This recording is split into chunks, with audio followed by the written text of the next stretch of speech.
በዓልን አስመልክቶ የ3 ሚሊዮን ብር ቅናሽ አድርገናል።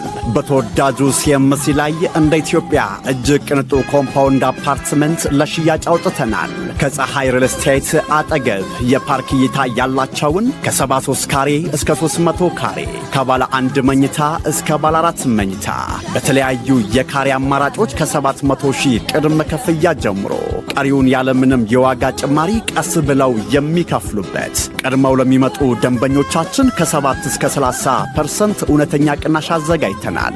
በዚህ ቅንጡ ኮምፓውንድ ውስጥ 2 የመዋኛ ገንዳ፣ ኢንዶር አውትዶር ፕሌይግራውንድ፣ ሲኒማ፣ ባስኬትቦል፣ ጂምና ስፓ ሁሉንም አንድ ላይ ያካተተ ቅንጦት ይገባውታል። ይሄንን ታላቅ ቅናሽ ለመጠቀም በ0911 22 10 35 ላይ ይደውሉልን። መልካም ዕድል። በዓልን ከዚህ ጋር የተያያዘውን የተወሰነውን ላንሳና ወደ እስክንድርም እንገባለን። ኢኤምኤስ ስለ ጀዋርና ኤርሚያስ ያነሳው ነገር አለ። ኢኤምኤሶች አንስተውናል። ስለዚህ መልስ እንሰጣለን። ተያያዥ ነው ባይዘው። ከዛ እስክንድር ስለ ጽምዶም፣ ጀዋር ስለ ጀነራል ባጫም ያልነውን ጊዜ ካገኘን እናነሳለን። ኢኤምኤሶች ፎቶአችንንም አድርገው ኤርሚያስና ጀዋር አብረው እየሰሩ ነው ወይ አይነት ስሜት የፈጠረ የኔን እየተመጋገቡ ነው ወይ የሚሰሩት የሚል ነገር አንስተዋል። አንድ ጽሁፍ ጽፌ ነበረ። እሱ መጀመሪያ በተናገረው ይሄው ጀዋርና ኤርሚያስ እየተመጋገቡ ነው የሚሰሩት። ለጀዋር መረጃ የሚሰጠው ሰው ለኤርሚያስ መረጃ የሚሰጠው ነው የሚል ነው ሲነሳ የነበረው።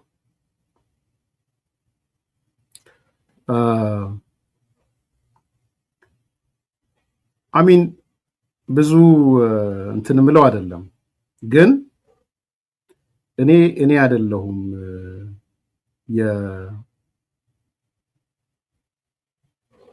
የጀዋርን ከጀዋር ጋር ሳሽቃብጥ የነበረው በግልጽ ለመናገር ማለት ነው። እኔ አልነበርኩም። እናንተ ምን ስታረጉ እንደው አንድ ነገር ልንገራችሁ። እኔ የጀዋርን ኬዝ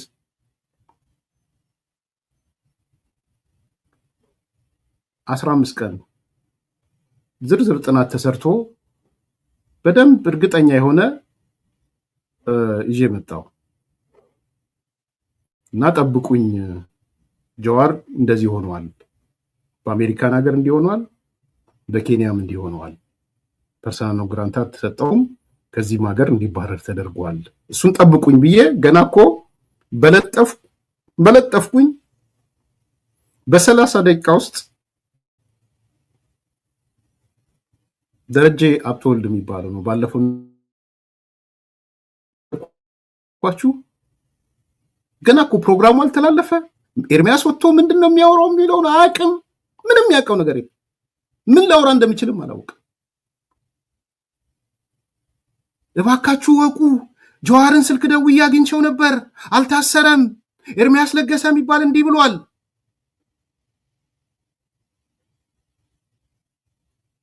አሁን ዛሬስ ኤርሚያስና ጀዋር አብረው ይሰራሉ፣ ይመጋገባሉ። እኔ መቼ ነው ግን ፖለቲካ የሚገባችሁ እናንተ ሰዎች? መቼ ነው ፖለቲካ መቼ ነው በአንድ ግራ በወገባችሁ ቆማችሁ የምትሄዱት? ሰው ሆናችሁ የምትሄዱት መቼ ነው? ጥገኛ እድሜ ልካችሁ ፓራሲቲካል የሆነ እድሜ ልክ ኖረ። አሁንም ይለማመጠዋል ጀዋር እንደው ብታቅ ይሻላል ምናምን እያለ ማለት። ስለዚህ አሁን ሊያጣብቁ የፈለጉት ጀዋርን ወደ ብልጽግና መውሰድ ስለፈለጉ ኤርሚያስ ብልጽግና ነው የሚል ስለተባለ ሰው እናጣብቀው ነው። በነገራችን ላይ ለዚህ ነው መልስ ለመስጠት የፈለግኩት።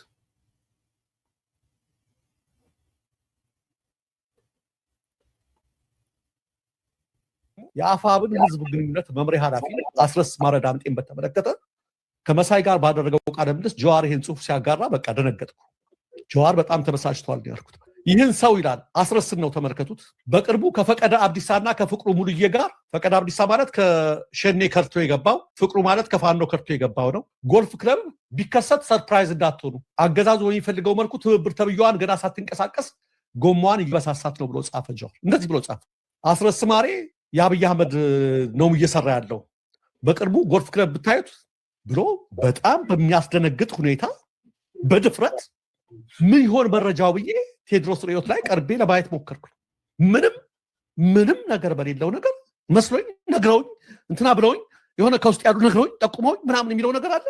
ምንም ተጨባጭ በሌለው ሁኔታ በደንብ የምናውቀውን ስለ ወለጋ ፋኖ ከጀዋር በላይ ዘመነ ነው የሚያረጋግጠው፣ አስረስ ነው የሚያረጋግጥ ይችላል። እነዛን አደረገና እነሱ ጋር ወለጋዎች ጋር ግንኙነት አለው አስረስ ሂዶ ነበር እዛ አካባቢ። አዎ የኛ ናቸው ብሎ መግለጫ ስለሰጠ እኮ ነው። የወለጋ ፋኖ እንዴት እንደተቋቋመ እንዴት እንደሆነ አስረስ መግለጫ ሰጠ። በዚህ ተበሳጭተው ይንጻፍ በጣም ደነገጥኩ። እና ይሄ ትብብር መመስረት አበሳጨው ወይ? ገና ትብብሩ ተጀመረ ሲባል ምን ሆነ እንደዚህ ቆጣሪ ያዘ? በትክክሉ ከሁሉ ባልተጨበጠ መረጃ የዚህ አይነት የድፍረት ትንታኔ እንዴት አቀረበ ብዬ ደነገጥኩ። ቴዎድሮስ ርዕዮትም እስከዛሬ ሳቀው ሞጋሽ ጥያቄዎችን ያቀርብ ነበረ። በትናንትናው ጥያቄው ግን አጋዥ ጥያቄ ነው ወደ ጀዋር ያቀረበው። ውሸት ምን ያደርጋል ባባል እሱ የበለጠ ይሄን ለማለት ፈልገህ ነው እያደረገ ነው ሊያብራራለት ይፈልገው ግልጽ ሊያደርግለት ይፈልገው። አልጠየቀውም ነበር በደንብ ጥያቄ አይደለም። የሆነ የታዘብኩትም ነገር አለ እዛ ላይ በጣም ገረመኝ። ምን እንደዚህ እንዳደረገው ማለት ነው። እኔ ስለ ሌላ ሚዲያ ግምገማ አልቀመጥም። እሱ እርስ በራስ ተገማገሙ።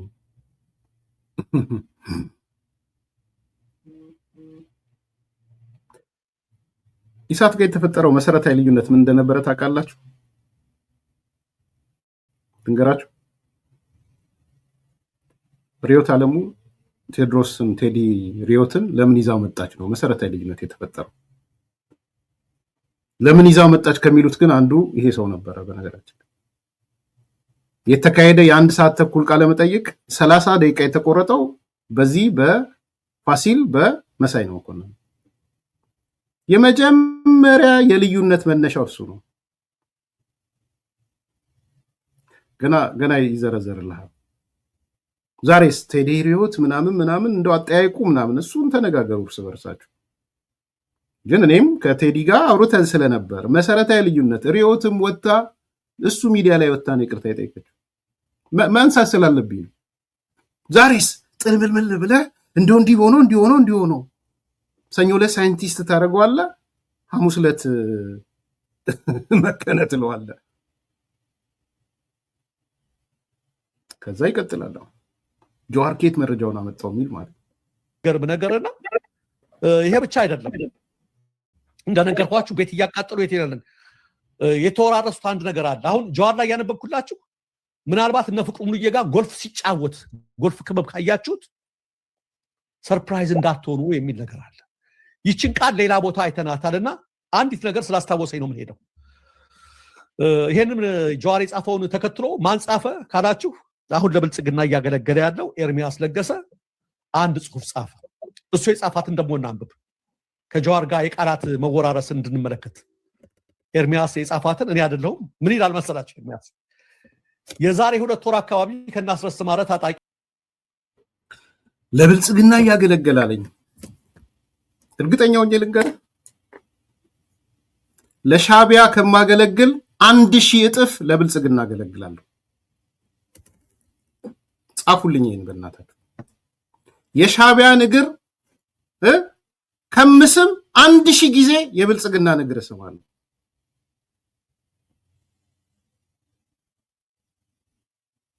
እስቲ አንተ ጎበዝ ከሆንክ በኤርትራ ውስጥ የተፈጸሙ ችግሮች አንድ ቀን ፕሮግራም ስራና ይሄ ሰው ነፃ ነው እልሃለሁ።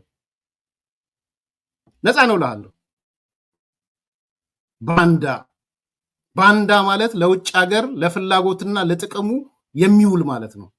ለብልጽግና መስራት ከተባለ ባንዳነት አይደለም፣ ጥቅመኝነት ሊሆን ይችላል።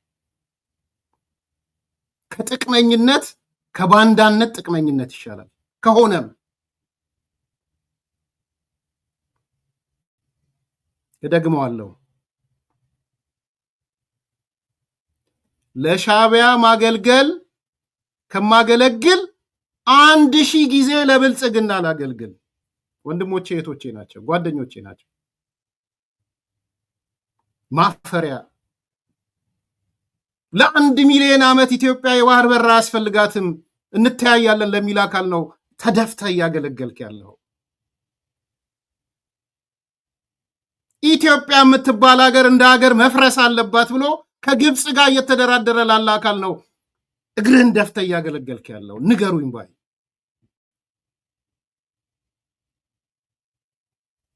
ባንዳ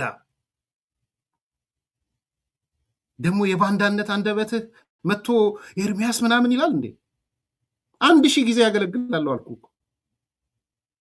አሁን ለብልጽግና የሚያገለግለው ምናምን የታየኝ እንዳንተ እየሄድኩ ገንዘብ ቀበል ነበር አገር ቤት ሄጄ እስቲ አንድ ጊዜ ልሳመው ምናምን እያልኩ ሄድኩኝ። አንተ አይደለ እንዴ አንድ ጊዜ ልሳመው የምትለው? ሰው ነው እንደ ሳምስ አደረገው ምን ሳደርገው የምትል እንዳንተ ዋሽንግተን ዲሲ ሲመጣ ጠቅላይ ሚኒስትሩን ያልሄድኩም አዳራሽ ልንገርህ፣ ሞጋች ነው የሆንኩት እንጂ ሰው ልሳመው አንዴ ልቀፈው አላልኩም። ባንዳ። ምክንያቱም የባንዳ ሰዎች ነው የሚያሰሩ። አንዳርጋቸው የሚባል ባንዳይዝምን እንደ ቲዮሪ ወሰደ።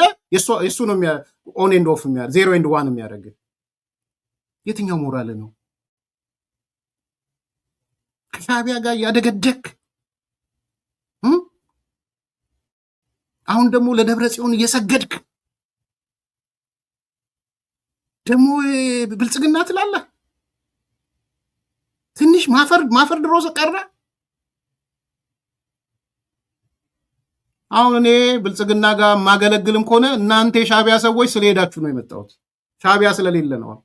አዲስ አበባ ሻዕቢያ የለም፣ ብልጽግና ጋር ሻዕቢያ የለም። የኢትዮጵያ ቀንደኛ ጠላት ሻዕቢያ የለም። 4 ኪሎ ኦኬ፣ ይግባህ እንደሱ። እስቲ ጎበዝ ከሆንክ ውጣና የኤርትራ ወጣቶችን ስቃይ ተናገር። ልዩነት ሲኖር እስቲ ውጣና በዚህ ጉዳይ ልዩነት አለኝ ብለህ ተናገር። ይሄ ነው እውነቱ። ነበረና የሰላም አማራጭ መርጦ ወደ አዲስ አበባ የመጣ ወጣት አግኝቼ ነበር። ከወጣቱ ጋር በነበረን ጨዋታ ስለ አስረስ ማረ ኤርሚያስ ለገሰ አንድ ጽሁፍ ጻፈ። እሱ የጻፋትን ደግሞ እናንብብ፣ ከጀዋር ጋር የቃላት መወራረስ እንድንመለከት። ኤርሚያስ የጻፋትን እኔ አይደለሁም። ምን ይላል መሰላችሁ? ኤርሚያስ የዛሬ 2 ወር አካባቢ ከናስረስ ማረ ታጣቂ ቡድን ውስጥ የነበረና የሰላም አማራጭ መርጦ ወደ አዲስ አበባ የመጣ ወጣት አግኝቼ ነበር። ከወጣቱ ጋር በነበረን ጨዋታ ስለ አስረስ ማረ ሳነሳለት አስረስ መንግስት የደህንነት ዋስትና እንዲሰጠው ይፈልጋል። ይህንን ዋስትና ባገኘ በማግስቱ አዲስ አበባ ጎልፍ ክለብ ተመልከቱ መኮንኖች ክበብ ታገኘዋለህ አለኝ። እኔም በሚዲያ በቀጥታና በተዘዋዋሪ ያነሳሁታልና ዛሬ ጀዋር መሐመድ ጎልፍ ክለብ የሚለውን ጠቅሶ አስረስ ማረ ዳምጤ የመንግስት ሰርጎ ገብ ነው ማለት መረጃ ሰጠ ይላል። ያችሁ ጀዋር የኔን ቃል ወሰደ ጎልፍ ክለብን እያለ ነው ኤርሚያስ። ተመልከቱ። አሁን ይሄን ነገር ያነሳሁት ለምን መሰላችሁ? ይሄን አሁንም ማነሳው ነው ይሆናል ብዬ አይደለም፣ ግን ምናልባት ለጀዋር መረጃ አግኝተው ከሆነ ለጀዋር መረጃ የሰጠው ሰው ለኤርሚያስ መረጃ የሰጠው ነው ልላችሁ። ከራሳችን ልምድ ተነስቼ አንድ ምሳሌ ለማቅረብ አብይም በምንደግፍበት ሰዓት ከጠቅላይ ሚኒስትር ጽሕፈት ቤት አካባቢ መረጃ የሚሰጠን ሰው ነበር እየጻፈ። ያኔ አብይ ስንደግፍ በተጨባጭ ነው የምነግራችሁ። ለኔ ለባልደረባዬ ለፋሲል ለተወሰኑ ሰዎች መረጃ የሚሰጠን ሰው ነበር። አንድ እኔና ፋሲል ይኸው ፋሲል እንግዲህ ያው ምስክር መስዋዕት አሰራ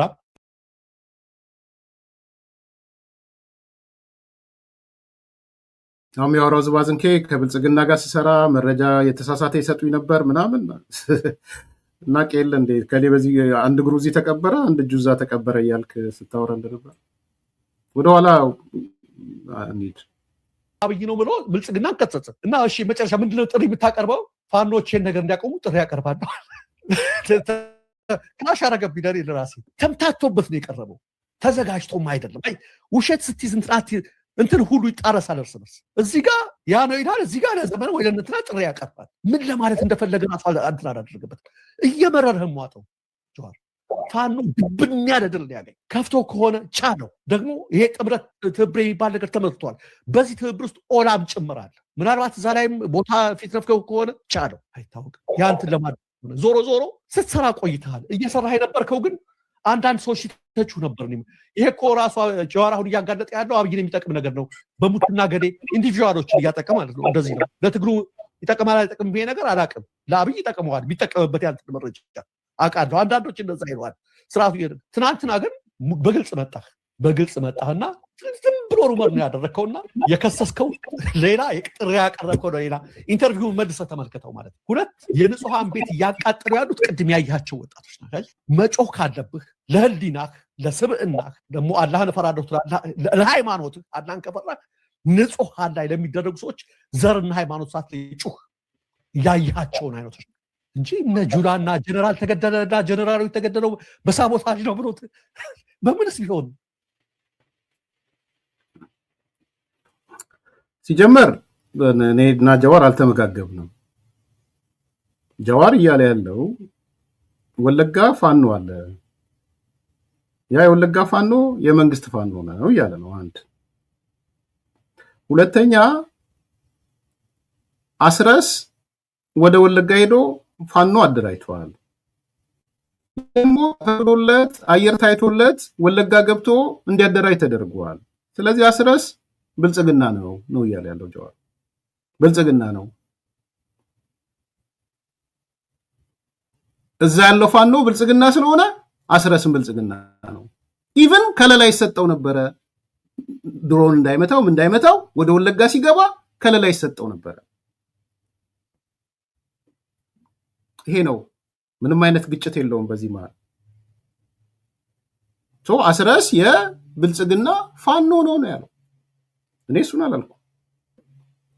ምንም የተመጋገብነው ነገር የለም። አስረስ የብልጽግና ፋኖ ነው አላልኩም። አስረስ ሜዳፕ የሆነ የሻቢያ ፋኖ ነው። ስር መሰረቱ የሻቢያ ስርወ አመጣጥ ነው። ዲፈረንስ አለን፣ በጣም ልዩነት አለ። አንደኛው ቁም ነገር እሱ ነው። ሁለተኛ እኔ ያነሳሁት ምንድን ነው፣ እዚህ ቃለ መጠይቅ አድርጌያለሁ። ለምሳሌ ያረጋልን አድርጌዋለሁ። እነሱ ጋር የነበረ የደህንነት ኃላፊ ነው ያረጋል ጎጃም። ያረጋል ብቻ ሳይሆን ሌሎቹንም ጋዜጠኞቹም ሌሎቹም ታውቃላችሁ፣ ጋዜጠኞቹን ጨምሮ አሁን ዛሬ ሀገራዊ ምክክር ላይ ያሉ ማለት ነው። እነሱን አናግሬያቸው ከ2 ወር በፊት ስለ አስረስ አነሳውላቸው። ባይዘው ለአንዱም ለጋዜጠኛው ለሌላውም ማለት ነው፣ ሌሎቹንም ጨምሬ ሳነሳላቸው አስረስ ጨንቆታል፣ ኮምፎርት እየተሰማው አይደለም፣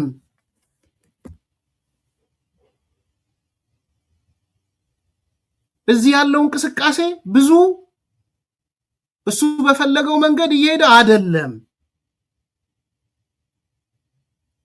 እርግጠኛ ነኝ አለኝ። አንደኛው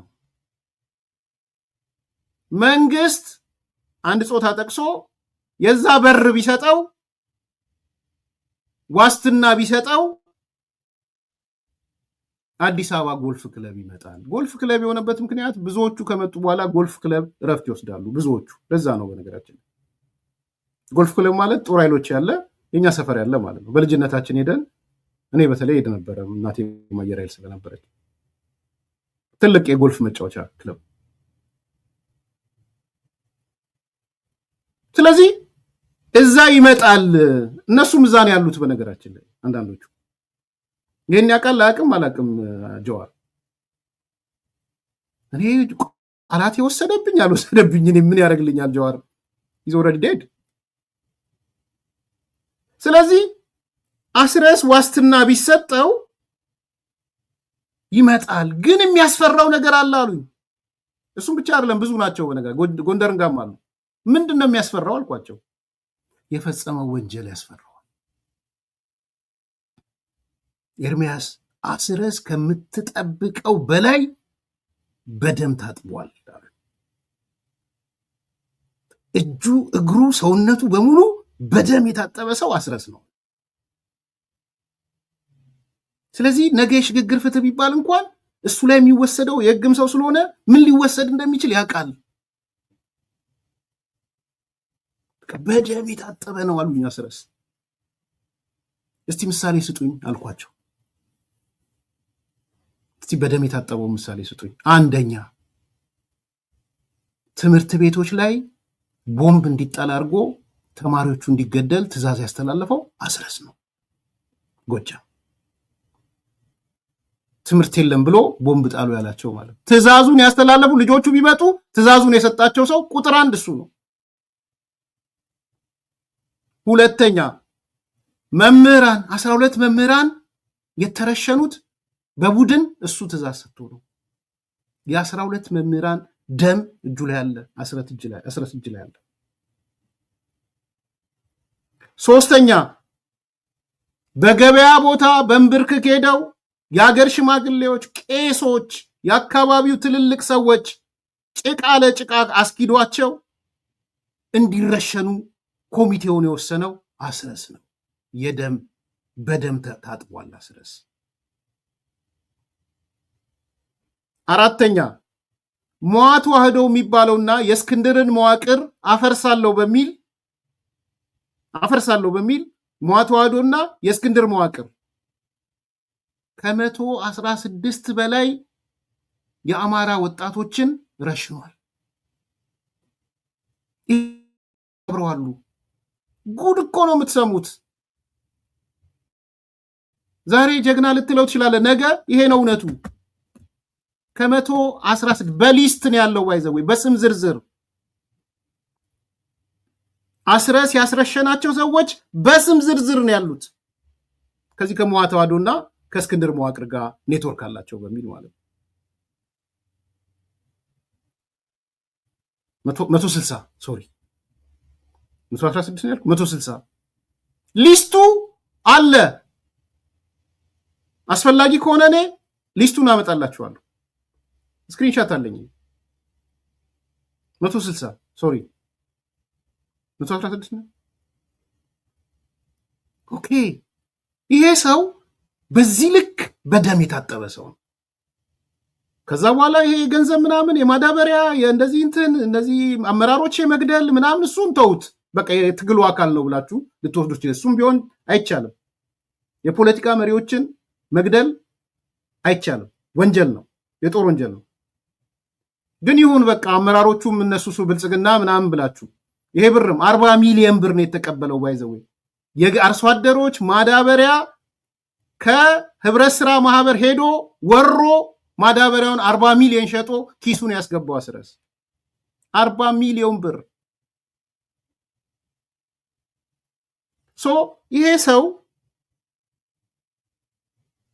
ወደ አዲስ አበባ ወደ ጎልፍ ክለብ ለመምጣት ዋስትና ይፈልጋል የሚለው ብልጽግና ስለሆነ አይደለም። እኔ አላልኩም እንደዛ። ምንም ያገናኝ ከኔ ጋር የሚገናኝ ምንም ነገር የለውም። የተዛመደ አስተሳሰብ የለንም ከጀዋር ጋር። እኔ የምለው ሌላ፣ ጀዋር የምለው ሌላ። ጀዋር የሚለው ፒፒ ነው፣ ብልጽግና ነው። አስረስ ከለላ የሚሰጠው ምን ሽፋን የሚሰጠው ብልጽግና ነው። ወደ ወለጋም እንዲገባ ያደረገው ብልጽግና ነው። እያደራጀ ያለውም ብልጽግና ነው። አልፎ ከሄደም የብልጽግና መዋቅር የሚደግፈው ነው። እኔ አላልኩም እሱ።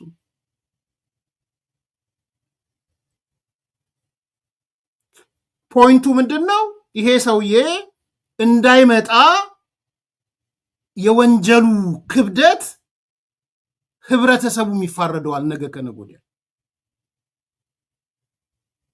እንደዚህ አይነት ሰዎች ብዙ እንደሆኑ የጎንደር የመጡትም ረዳት ፕሮፌሰሩን ሰምታችሁ ከሆነ መንግስት አንድ ነገር ማሰብ አለበት አለ። ቃለ መጠይቁ ላይ አንድ ነገር ማሰብ አለበት አለ። ረሳሁት ስሙን። አሁን ምክክር ላይ ያለ የጎንደር ልጅ የዩኒቨርሲቲ አስተማሪ ነበረው። ምንድን ያለው? መንግስት አንድ ነገር ሊያስብ ይገባል። ካሉት ታጣቂዎች የማይመጡ አመራሮች ብዙ አሉ አለ። ኢያሱ ቴንክ ዩ ረዳት ፕሮፌሰር ነው ኢያሱ። የማይመጡ ብዙ አሉ ከአመራሮቹ። ሁለት ምክንያቶች አሉ።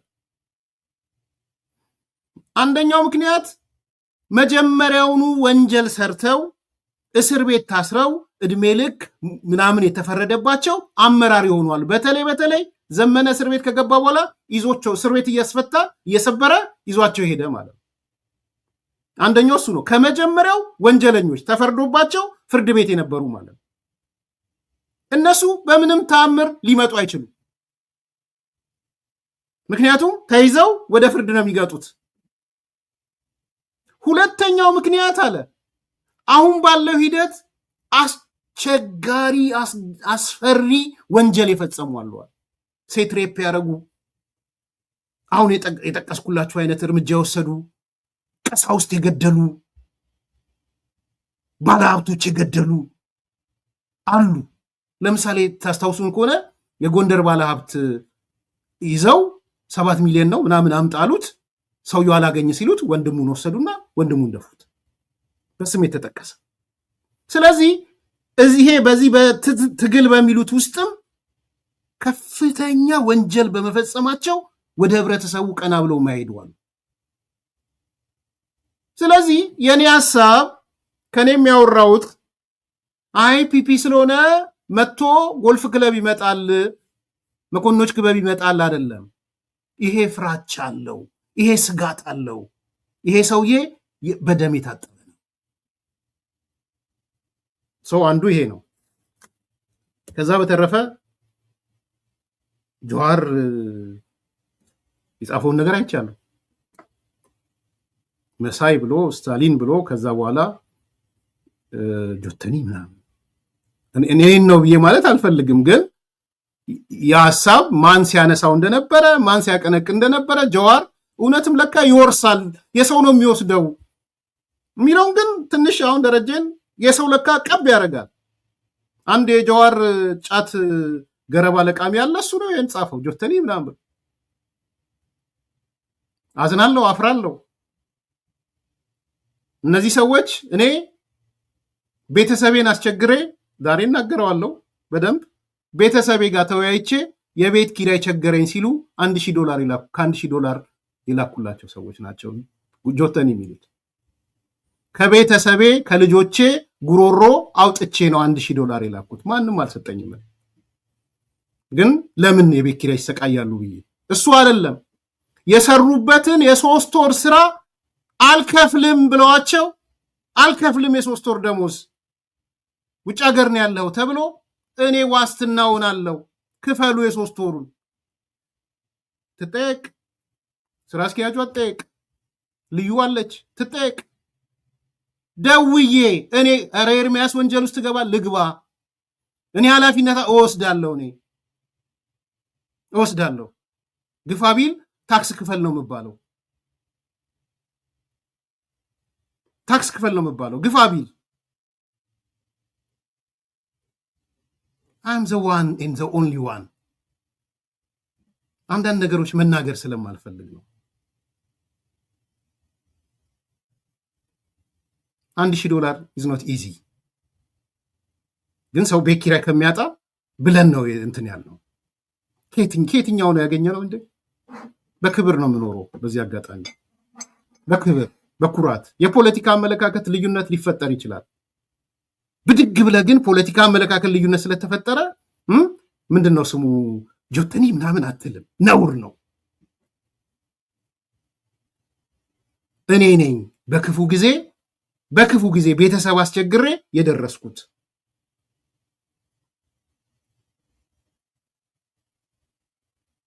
እንጂ ይታወቃል 3 ወር ተሰርቶ አንከፍልህም ደሞዝ የተባለበት ነው።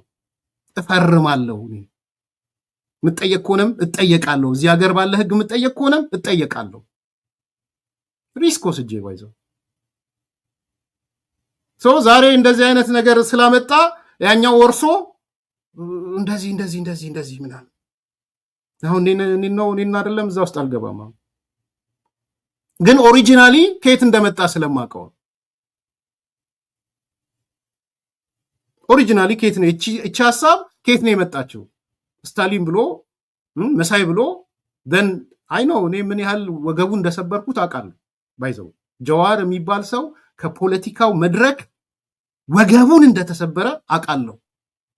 and the only person ከሃስከፈ ጀዋርን ማቀው ባይዘው በህይወቴ ያልተሳሳትኩበት ሰው ጀዋር መሐመድ እኔና ሲሳይ አጌና እንደው ዛሬ ሪስፔክት ላድርገው። በህይወታችን በጀዋር መሐመድ ያልተሳሳት ነው እኔና ሲሳይ አጌና ነን። ይቀበለው ማይቀበለው የራሱ ጉዳይ። አንድ ጊዜ ሳይንቲስት አንድ ጊዜ ምናምን ሲባል የነበረ ተው። ዲስ ጋይ በጣም ዴንጀረስ ሰው ነው። ቪዲዮ ያወጣው ተደብቄ ኢሳት አላስተላልፍልኝ ሲል ግሩምን እየጠየቅኩ አባይ ሚዲያ ሂዱና ተመልከቱ። አባይ ሚዲያ ላይ የቀረቡ 3-4 ቪዲዮዎች የኔ ቪዲዮዎች ናቸው። ዛሬ ልንገራችሁ። ኢሳትን ቢሲለኝ እኔ ብቻ ሳልሆን ሌሎችም ማመስገን ፈልጋቸው ኤዲተሮች አሉ። ነዘላለም አሉ። ተደብቀን ሰዓት ፈጅተን የዚህ ሰውዬ ተንኮል ሸር እንዴት እንትን እንደሚል ኢትዮጵያ እንዴት እንደሚጠላ ዶክመንተሪ የ10 ደቂቃ ዶክመንተሪ አባይ ሚዲያ ላይ አለ። የግሩም ማለት የአባይ ሚዲያ ስራ አስኪያጁ ማለት ኢሳትም ስራ አስኪያጅ ስለነበር ሰው በጎንዮሽ እንሰጥ ነበር ቁጭ ብለን በህይወቴ ያልተሳሳቱ ብዙ ስህተት ሰርቻለሁ በህይወቴ። ጀዋር ላይ ግን ተሳስቻለሁ። አሁንም በግራ በቀኝ ነው በጓደኞቹ አንዴ ከምናምን አንዴ ይሄ አልልም ሲያስደውል ምን ሲል የነበረው ዘግቻቸው ነው። ኧረ እባክህ ኤርሚያስ በሱ ጉዳይ ላይ አቁም እንደዚህ ኖ አላቁምም። እስቲ ጎበዝ ከሆነ ፍርድ ቤት ብሎ አላሄዳ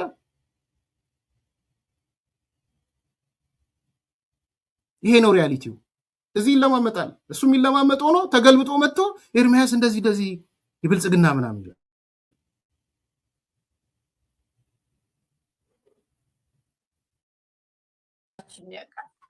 ስለዚህ ለጀዋር መረጃ ሁሉ የሚሰጠው የለም። እሱ ግን ልክ በቃ መረጃ እንዳለው ከውስጥ ስርዓቱን ለመናድ እየሰራ እንደሆነ ከባባድ ነገሮች እንዳሉት ነው እያስመሰለ ያለው። የመረጃ የደህንነት መረቡን በጣጥሶ ማለፍ የሚችል አቅም የለው። ከዛ ውስጥ ቁራጭ የሆነ መረጃ ያገኝ አንዲት ነገር አለ። ግን እሳቸው ነጥሎ አስመትቶ ብልጽግናን ይዤ እቀጥላለሁ የሚል ህልም አለው። ትልቅ ነው ህልሙ በጣም ትልቅ ነው። በሬት ላይ የሚሰራው ስራ ግን በጣም ትንንሽ ናቸው። እንኳን መንግስት አንድን ቢሮ ሁኔታ አያፈርስም፣ አንዲትን ቢሮ አያፈርስም። እና እሱን ሲያረጋ ይዋለው ቅቡልነቱን በሙሉ እንዴት እያጣ ኦሮሞ ውስጥ እንደሆነ ያወቃል መሰለኝ። ሌላው ከአማሮች ጋር ለመስራት እየሞከረ ነው ጀዋር። ለአይን የሚጸየፋቸው ሚዲያዎች ላይ ለአይን ከሚጸየፋቸው ሰዎች ጋር ያቆራኘው ነገር እነሱ ሚዲያ ላይ የሚቀርበው እኔ ቅሬታ የለኝም። እንደ ሚዲያ የትም ሚዲያ ላይ እኔ ብቀበዝ ሄዳለሁ። እሱም ቢሄድ ችግር የለብኝም። ግን ምን ያክል እንደሚጸየፋቸው ስለማቅ፣ ምን ያክል እንደሚንቃቸውና እንደሚጠላቸው ስለማቅ ወደ እነሱ እንዲሄድ ያደረገውና ወደዛ እንዲጠጋ ያደረገው ምን ያክል ጭንቀት ውስጥ እንዳለ ነው ምረግ። ለምሳሌ በቀደም ከአቶ ገዱ አንዳርጋቸው ጋር ቀርቦ ነበር ሚዲያ ላይ እና እያየሁት ነበር። አብረው እየሰሩ እንደሆነ ነው ለማስመሰል የሞከሩ ያሉት። ግን ያየሁት ዘይትና ውሃ ነው። አልተቀላቀለም። ኖር ይባባላሉ። አንተ ጀምረህ ኧረ ኖር ያዛ እንጂ አንተ ምናምን ይባባላሉ። እና ግንኙነቱም የለም፣ ህብረቱም የለም። ለምሳሌ ምን አሉ አቶ ገዱ አንዳርጋቸው ለኢትዮጵያ የሚቆረቆር ጀዋርን ማየት ትልቅ ነገር ነው አሉ። እዛ ሚዲያ ላይ ጀዋር ከፋቸው ተጠቃ አደረገና ድሮም እቆረቆራለሁ አለ። ገና ነው ከነሱ ገና እንዳልኩ ነው ዘይትና ውሃ አልተቀላቀለም፣ አይቀላቀልም። ለማሳመን እየሞከረ ነው፣ ለመሸጥ እየሞከረ ነው። ሀሳቡ እንዲፈራ እየፈለገ ነው። መሬት ላይ ምንም አይነት ስራ የለም። የኢትዮጵያን ነባራዊ ሁኔታ አይረዳም። የኢትዮጵያን ብቻ የኢትዮጵያውያንን ስነ ልቦና አያውቀውም።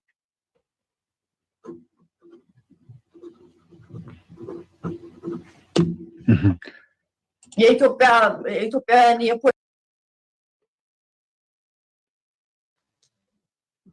እና የሀገራዊ አባባልም አለ፣ የሚሰራ ሰው አያወራም ሲባል ሰምተህ ታውቃለህ?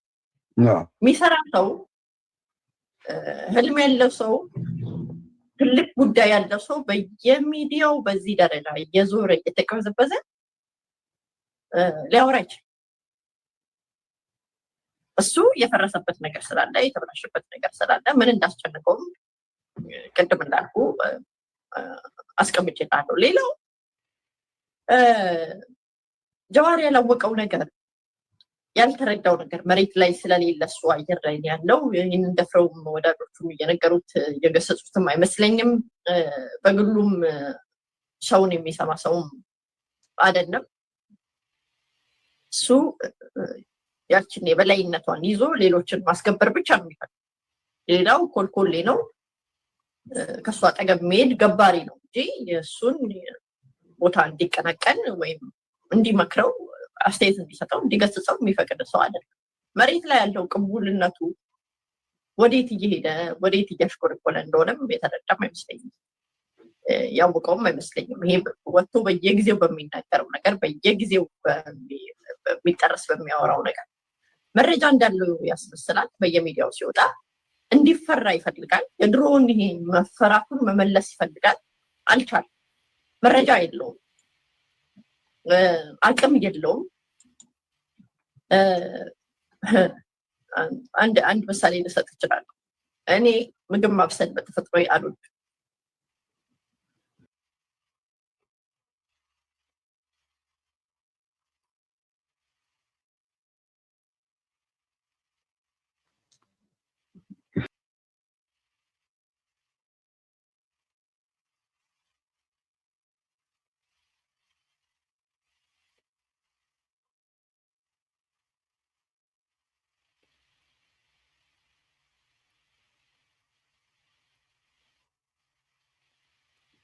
የሀገራዊ አባባልም ነው what happens አልወርድም አለ። የሚሰራ ሰው አያወራም ሲባል ኧረ ውረጅልን ቤት። ኦኬ ይሄ ነው እንግዲህ የሆነው። ምን የምጨምረው ነገር የለኝም። ከፖለቲካው የለም፣ ምንም ነገር የለውም። ለአይኑ ከሚጸየፋቸው ሚዲያዎች ጋር ምን ያህል እንደሚጸየፋቸው እኔም አውቃለሁ። ምን ያህል እንደሚጸየፋቸው የሚያወራውን ነገር እናውቃለን። አቶ አንዳርጋቸውና ወዲ ሻዕቢያን ቤቱ አስቀምጦ ስልክ ደውሎ ነው 2 ሰዓት አስቀምጫቸዋለሁ እነዛ ትምክተኞች ያለው። ደግሞ ምንም ችግር የለበትም እሱ። የሚሰራውን ሰው አያወራም። እውነት ነው። በየሚዲያው እየተቅበዘበዘ ይሄ ነው ያለው። መሬት ላይ የለም ባይዘው ቄሮ ምናምን የሚባል ነገር የለው፣ ባዶ ነው። ያ ማነው አዲሱ ድመት ፌስቡክ እና እንትን ነው የሚከፍተው፣ ከዛ ውጭ የለውም ያለው እውነት ነው። ፌስቡክን ይከፍታል፣ ቲክቶክ ይከፍታል፣ ከዛ በላይ የለው። መረጃ የለው፣ አቅም የለው። ግን ምንድነው እያደረገ ያለው? በጣም ግልጽ እንድትሆኑ ከዚህ ለመውጣት ጃዋር መጀመሪያ ኢትዮጵያኒስት ሊሆን መጀመሪያ ብልጽግና ሊሆን ፈለገ እንደዛ። በተለይ ከእስር ቤት እንደወጣ ያው ቢሊየንስ አሉት፣ ባለሀብት ነው። ስንትና ስንት አስጨንቆ አሁን እሱ እንትን ጆተኒ ምናምን ሲል አንተ የሐረሬን ህዝብ ውሃን ዘጋለን 10 ሚሊዮን አዋጡ ብላ 10 ሚሊዮን የተቀበልክ ማፈሪያ የህዝብ ጉሮሮ እዘጋለሁ ብሎ ማለት ነው። ያንተ ኃጢአት ደግሞ ተወርቶ ያልቃል እንደ የጀዋር ኃጢአት? ህዝብ ላይ ህዝብ ውሃ ዘጋብሃለሁ ይሄን ያህል ሚሊዮን አምጣ። ሚሊዮን ነበር የሚቀበለው ከየእንትኖቹ ከየስቴቶቹ ከየክልሎቹ። አታፍርም? 22 ኩባንያ ከየት ነው ያመጣኸው? 22 ድርጅት ከየትኛው ችሎታ ከየትኛው ስራ ነው ያመጣው? ሁለተኛ መንግስት ነኝ ብለህ አይደል እንዴ 22 ድርጅት የመሰረትከው? በቢሊዮን የሚጠጋ ስንዴ ኤክስፖርት ያደርግ ነበር። በነገራችን ላይ ስንዴ ኢምፖርት ያደርግ ነበር። ጫት አንዳንዴ እኮ ቤተ መንግስት የሚሄደው ሰው በላይ ተደብቆ እሱ ቤት የሚሄደው እኮ ይበልጥ ነበር። ምን ስለሆንክ ነበረ ቤት መጥተው አማላጅ እግር ላይ የሚወድቁት? አዲስ አበባ ኮንሲኩዌንስ አላት። የምንዘጋውን እንዘጋለን ስትል የነበረው ምንድነው? ምን ነበረ ልዘጋ የነበረው? አዲስ አበባን ህዝብ እንደ ህዝብ ዘግተንልህ ታርፋታለህ ብሎ ነው ያስፈራራው። በታሪክ ያረሳውን ባይዘው ይሄን ንግግር መቼም በጣም የደነገጥኩበት ቀን ቢኖር እሱ ነበረ። ለአዲስ አበባ ህዝብ ሌላን ሊመርጥ ይፈልጋል። አዎ ኦኬ፣ ምርጫ ኮንሲኩዌንስ አለው። የሚዘጉ ነገሮች አሉ። ውሃውን ሊዘጋ ማለት ነው። በውሃ ጥም የአዲስ አበባ ህዝብ እንዲሞት ማለት ነው። አንተ አሁን ጅተኒ ምናምን የምትለው መጀመሪያ ብልጽግና ለመሆን ተጣጣርክ፣ ሞከርክ፣ ምን አልክ? ሰርጌ ልግባ አልክ፣ ምን አልክ? ጀነራሉ እንዲያደነቀኝ፣ ፊልድ ማርሻሉ እንዲያለኝ፣ መጽሐፍ ላይ ሁሉ እኮ ጻፍክ። መጽሐፍ ላይ ፊልድ ማርሻሉ የኢትዮጵያ ጀግና ቆራጥ ብለህ እንደ መጽሐፍ ላይ ጻፍከው። ፊልድ ማርሻሉን ኢትዮጵያ ወዳዱ ብለህ ነበር የጻፍከው። አሁን ሰሞኑንስ ፊትህን አዞረብህ መሰለኝ። ፊልድ ማርሻሉ በኢትዮጵያ ታሪክ ውስጥ አቅም የሌለው ነው ምናምን ብለን የጻፍክለት። ሰድቦታል ፊልድ ማርሻሉን። አሁን እንዴት እናጣጥመው መጽሐፍህንና የዚህ ሰሞን ንግግርህን? ፊት ነሳ መሰለኝ ፊልድ ማርሻሉ ናቀ። አሁን የጻፈው የ15 ቀን ምናምን አይሆንም በኦሮምኛ ለኢትዮጵያ የማይመጥን ምናምን የማይል ምናምን ምለው ነው ስለ ፊልድ ማርሻሉ፣ ስለ ፊልድ ማርሻል ብርሃኑ ጁላ የጻፈው። ሂዱና መጽሐፉ ላይ ግን አንብቡ። ጀግና፣ ቆራጥ፣ ወሳኝ ኢትዮጵያዊ። እንዴት እናጣጥምልህ? እምቢ ስላለህ ነው? መረጃ ወይ ድሮ አቅርቦ ነበር፣ ቤት ጠርቶ ነበረ። ሲፈታ ሄድኩኝ ጀነራሉ ቤት፣ ቡና ፈላልኝ፣ ጨቀጨቀኝ፣ ባለቤቱ እንዲያለችኝ፣ ግን ሳየው ቆራጥ ጀግና ነው ያልከውን ሰው ከወጣ በኋላ አሁን እንደሆን አንታወቅም የሆነ ጠብር ግፍ አድርገህ ሰደብከው ፊልድ ማርሻሉ። እኔ አይደለሁም 22 ኩባንያ እንዳለ የነገሩን ጓደኞች እነ ይተና ዶክተር ይተና ቪዲዮን አመጣላለሁ። 22 ኩባንያ በስንትና ስንት 100 ሚሊዮን ብር ቦሌ ላይ ቤት የገነባሁት እኔ አይደለሁም። ቤት የገዛሁት የለኝም። ስልጣን ላይ ሞኜ የመንግስት ቤት ኖሬ ነው የወጣሁት። የመንግስት ቤት ማንም ይመሰክረው ባይዘው አክሰስ ስላልነበረ ግን አይደለም። እንኳን ለኔ እንኳን አዲስ አበባን ማዕከል አድርጌ እየመራው አክሰስ ስላልነበረ አይደለም። ማንም የወሰደውን መሬት አልወሰድኩም።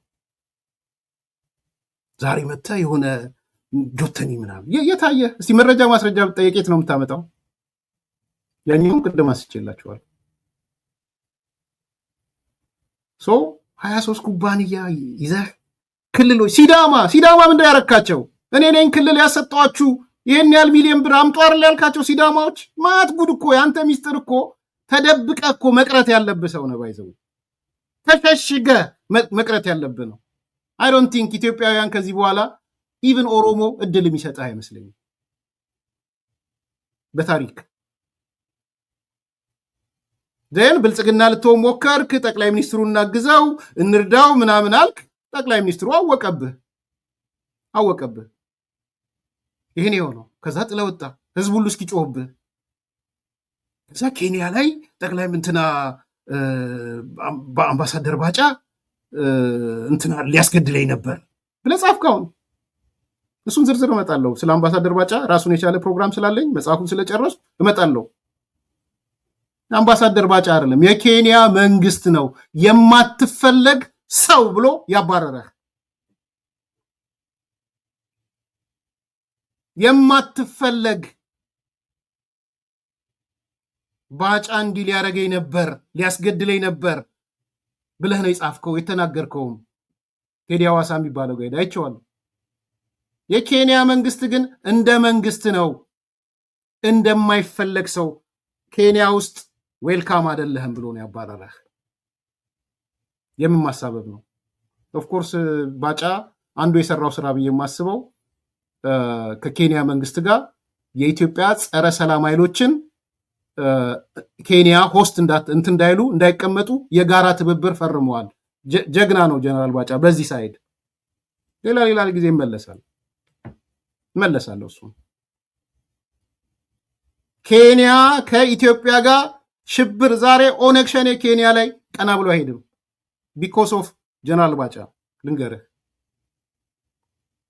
ትልቅ አግሪመንት በታሪክ ትልቅ የሆነ ስምምነት አንዱ ከኬንያ መንግስትና የኢትዮጵያ መንግስት መካከል የተካሄደው ስምምነት። ከኬንያ እየተነሳ ሽብር መፈጸም አትችልም። አሁን ኢትዮጵያ ውስጥ ያኔ የደህንነቱ ከመቀየሩ በፊት የደህንነቱ ጓደኛ ነበር ጃዋር። ይሄ የተቀየረው ደህንነት አዲሱ ደህንነት ሲመጣ ነው አታስፈልግም ያለ፣ ቢኮዝ ሽብርተኝነት ስላለበት። ስለዚህ አሁን መተህ እንዲህ ሊያደርገኝ ነበር ሊያስገድለኝ ነበር ምናምን ስትል ዊ ኖ ለምን እንደመጣ።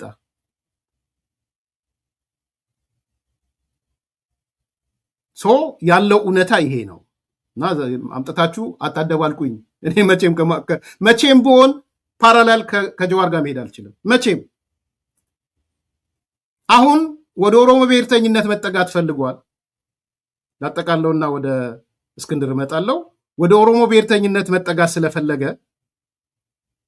አታክ ማድረግ የፈለጋቸው ሰዎች አሉ። የአማራ ጽንፈኛውን አታክ ያደርጋል፣ የትግራይ ጽንፈኛውን አታክ ያደርጋል፣ ምናልባት ብልጽግና ወይ የሆነ ነገር በሚባል እኔን አታክ ያደርጋል። ግን he don't want to give me እሱ በሌላ በገንዘብ ምናምን ደስ አሁን ምናልባት ጠብቁ፣ ነገ ከነገ ወዲያ ኦሮሞ ፈርስት ብሎ ይወጣል። ይሄ ሰው አልጀዚራ ያገኛል አያገኝም አላቅም፣ ቢቢሲ ላይ ያገኛል አያገኝም አላቅም፣ ኦሮሞ ፈርስት ብሎ ይወጣል። ዩልሲ ሁለተኛ ልንገራችሁ እንዳደነግጡ፣ ሙስሊም ፈርስት ብሎ ይወጣል። ሰሞኑን ወይም ከሆነ ጊዜ በኋላ ጀዋርን ጠብቁት፣ ኦሮሞ ፈርስት ሙስሊም ፈርስት ብሎ ይወጣል። አሁን ወደ ፖለቲካሊ ሊገባ የፈለገው ጎሬ አለ። ያችን ጎሬ እያመቻቸ ነው። ወደ ኦሮሞ ፈርስትና ሙስሊም ፈርስት ማለት ነው። ፖለቲካሊ ነው። ሙስሊም ስል ይሄ እውነተኛው ሙስሊም አላል፣ ፖለቲካል ሙስሊም ነው እያልኳቸው ያለው። ሌላ ውስጥ እንዳገቡ እኔ ሃይማኖት ላይ ታቁኛላችሁ። ግን ማነቃቂያ ቄሮ ሊል አይችልም ወንድሜ። ቄሮ አይልም ከዚህ በኋላ ኦሮሞ ፈርስት ነው የሚለው። ኦሮሞ ተጎዳ ምናምን ይጀምራል። ቪክቲሙድ ሙስሊምም ይመጣል ቀጥሎ። አሁን የሚገባበት ቀዳዳ እየፈለገ ነው ያለው። ማንን አታክ አድርጌ ወዴት ልምጣ ማለት ነው። ቴክኒኩን እናውቀዋለን፣ በደንብ ነው የምናውቀው። ጠብቁ። አሁን ከኢትዮጵያኒስት ጋር ተጣልቷል። ከትግራይ ጽንፈኛ ከህወሓት ምናምን ጋር ተጣልቷል። ከአማራ ጽንፈኛ ጋር ተጣልቷል። ብልጽግና ምንም ቢል አይቀርበውም። ስለዚህ ያለው አማራጭ ምንድነው? ኦሮሞ ፈርስት ሙስሊም ፈርስት ማለት ነው። ይሄ ነው የሚሆነው። ይሳካለታል ውልሲ። ከዛ በተረፈ እስክንድር ነው። እስክንድር በህይወት ተርፏል። ጥሩ ነው። በጣም ደስ ብሎኛል። ባይዘው ደጋገምኩት መሰለኝ። ከተረፈ በኋላ መጥቶ መግለጫ ሰጥቷል። እስክንድር የሰጠው ለዲደብሊው ነው። አጠሪራውን ያስይዤላችኋለሁ። ኦ ማይ ጋድ እንትኑ ጠፋ ማለት ነው። ዋትስ ጎይንግ ኦን?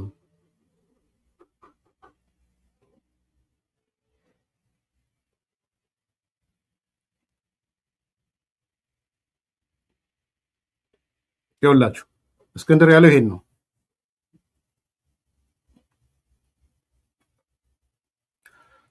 የቀድሞ የባልደራስ ፓርቲ ሊቀመንበርና አሁን የአማራ ፋኖ ብሔራዊ ንቅናቄ አፋብን አባል ነኝ ያሉት እስክንድር ነጋ ጽምዶ የተባለውን ጥምረት በተመለከተ ኮት የአማራና የኢትዮጵያ ጠላቶች ነው። እረፉት። ዛሬ እስክንድር በህይወት ከተረፍክ እግዚአብሔር ይሁን። እስክንድር ድርገመው ጽምዶ የተባለው ጥምረት በተመለከተ የአማራና የኢትዮጵያ ጠላቶች ነው። የአማራም ጠላት የኢትዮጵያም ጠላት ነው ብሏቸዋል እስክንድር ሲሉ ዛሬ ለዶቼ ቬሌ ጋር ባደረጉት ቃለ ምልልስ ተናግረዋል። አቶ እስክንድር ንቅናቄያቸው ከመላ አባላቱና እውቅና ውጪ ከሌሎች ኃይሎች ጋር ጥምረት ለመፍጠር መሞከሩን ተቀባይነት የለውም ብለዋል። መዓዛ መሐመድ ነይና ድፉት በያ ነይና ድፉት በይ። ማነው እንትና ሚሊዮን ብር የሰበሰብክ በእስክንድር ስም ድፉት በል ኑና ወያኔ ሆኗል በሉት። አሁን እስክንድርንም ጀስት ላይክ አሁን እንትና ጀዋር ፒፒ እንደተባለ እስክንድር ፒፒ ይባላል። ባይዘው ናና በለው ድገመው። ይኸው የቀድሞ የባልደራስ ፓርቲ ሊቀመንበር እና አሁን የአማራ ፋኖ ብሔራዊ ንቅናቄ አፋብን አባል ነኝ ያሉት አቶ እስክንድር ነጋ ጽምዶ የተባለው ጥምረት በተመለከተ የአማራና የኢትዮጵያ ጠላቶች ነው ሲሉ ዛሬ ለዶቼ ቬሌ ጋር ባደረጉት ቃለ ምልልስ ተናግረዋል። አቶ እስክንድር ንቅናቄያቸው ከመላ አባላቱ እውቅና ውጪ ከሌሎች ኃይሎች ጋር ጥምረት ለመፍጠር መሞከሩን ተቀባይነት የለም ብለዋል። እረፈው። ብራቮ እስክንድር። ባይዘው በጣም አድንቅ ያለው ኢትስ ሪስክ ሃይ ሪስክ፣ በጣም ሃይ ሪስክ ነው። ቬሪ ቬሪ ሃይ ሪስክ ባይዘው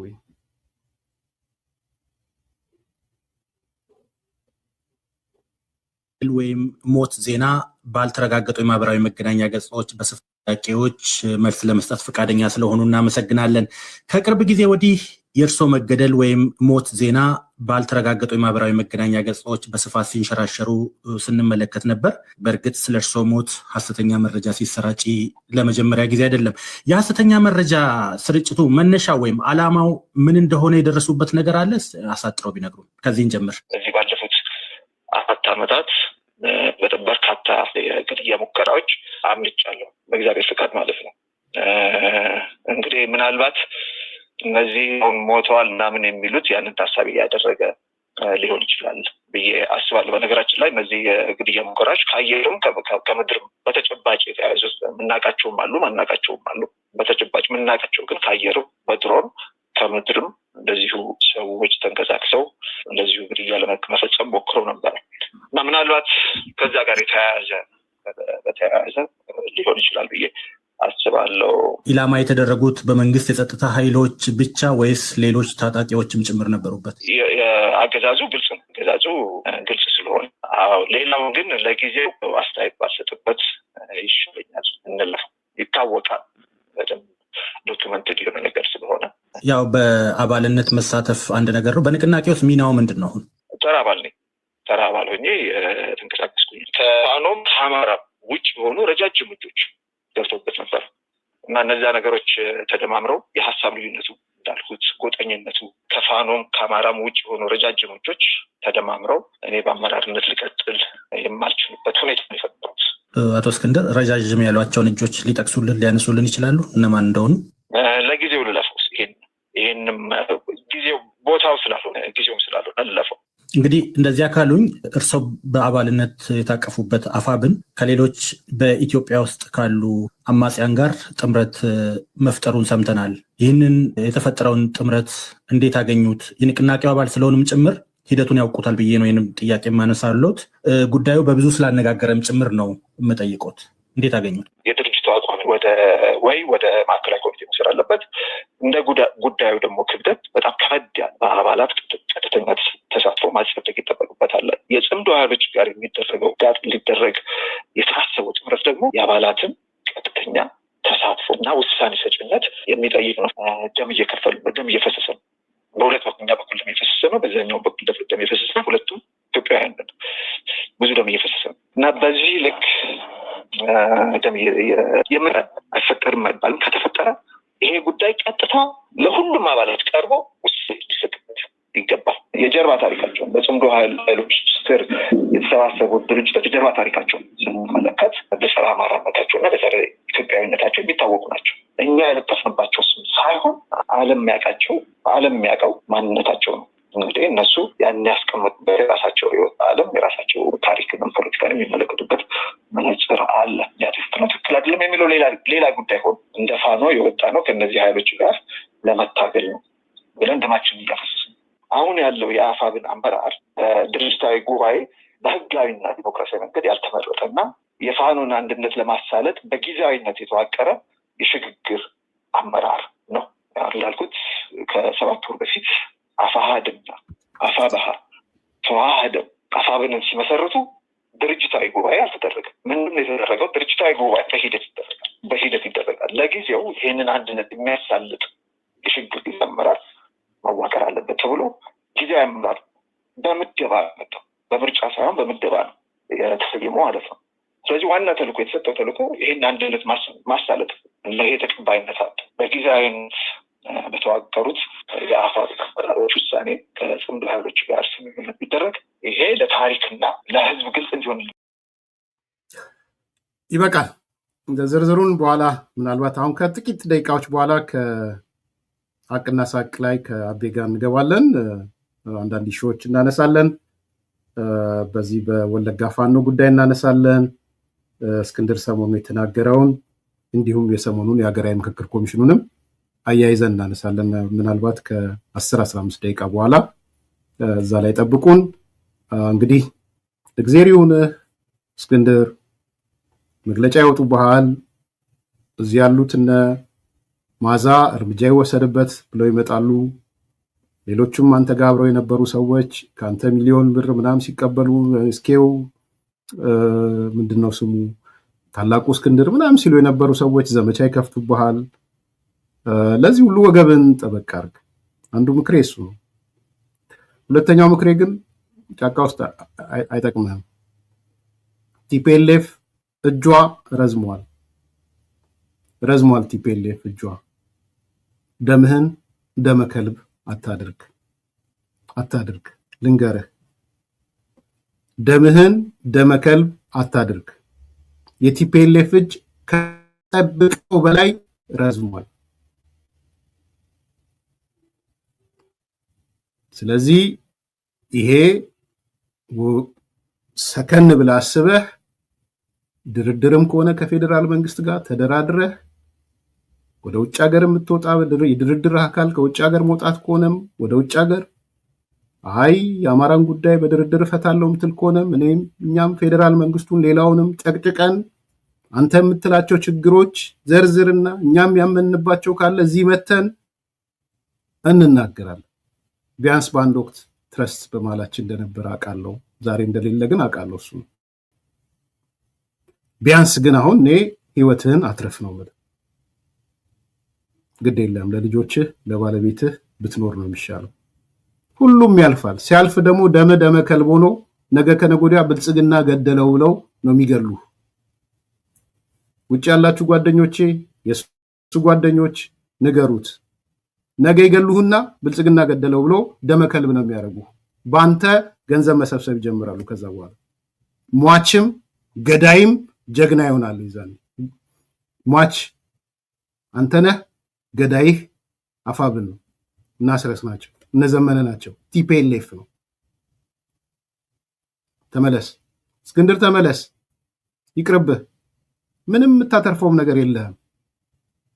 በትጥቅ ትግልም የሚለወጥ መንግስት የለም። በእርግጠኝነት ነው የምነግርህ። እቺን ነገር የዛሬ ዓመት መጥቼ እነግርሃለሁ። ኢትዮጵያ ውስጥ ከዚህ በኋላ በትጥቅ ትግል የሚፈታ የሚለወጥ መንግስት የለም። ኔክስት 5 years ይሄ መንግስት በመንግስትነቱ ይቀጥላል። ከተሳሳትኩ ቀኑ ይጠበቅ። ስለዚህ ተመለስ፣ ህይወትን አትረፍ። ላይክ አርጉ፣ ሰብስክራይብ አርጉ፣ ሼር አርጉ። ብዙ ሰዓት ስላቆየዋችሁ በጣም አመሰግናለሁ። መልካም በዓልን አስመልክቶ የ3 ሚሊዮን ብር ቅናሽ አድርገናል። በተወዳጁ ሲኤምሲ ላይ እንደ ኢትዮጵያ እጅግ ቅንጡ ኮምፓውንድ አፓርትመንት ለሽያጭ አውጥተናል። ከፀሐይ ሪል ስቴት አጠገብ የፓርክ እይታ ያላቸውን ከ73 ካሬ እስከ 300 ካሬ፣ ከባለ 1 መኝታ እስከ ባለ 4 መኝታ በተለያዩ የካሬ አማራጮች ከ700 ሺህ ቅድመ ክፍያ ጀምሮ ቀሪውን ያለምንም የዋጋ ጭማሪ ቀስ ብለው የሚከፍሉበት ቀድመው ለሚመጡ ደንበኞቻችን ከ7 እስከ 30% እውነተኛ ቅናሽ አዘጋጅተናል። በዚህ ቅንጡ ኮምፓውንድ ውስጥ 2 የመዋኛ ገንዳ፣ ኢንዶር አውትዶር ፕሌይግራውንድ፣ ሲኒማ፣ ባስኬትቦል፣ ጂምና ስፓ ሁሉንም አንድ ላይ ያካተተ ቅንጦት ይገባውታል። ይሄንን ታላቅ ቅናሽ ለመጠቀም በ0911 22 10 35 ላይ ይደውሉልን። መልካም ዕድል። በዓልን አስመልክቶ የ3 ሚሊዮን ብር ቅናሽ አድርገናል።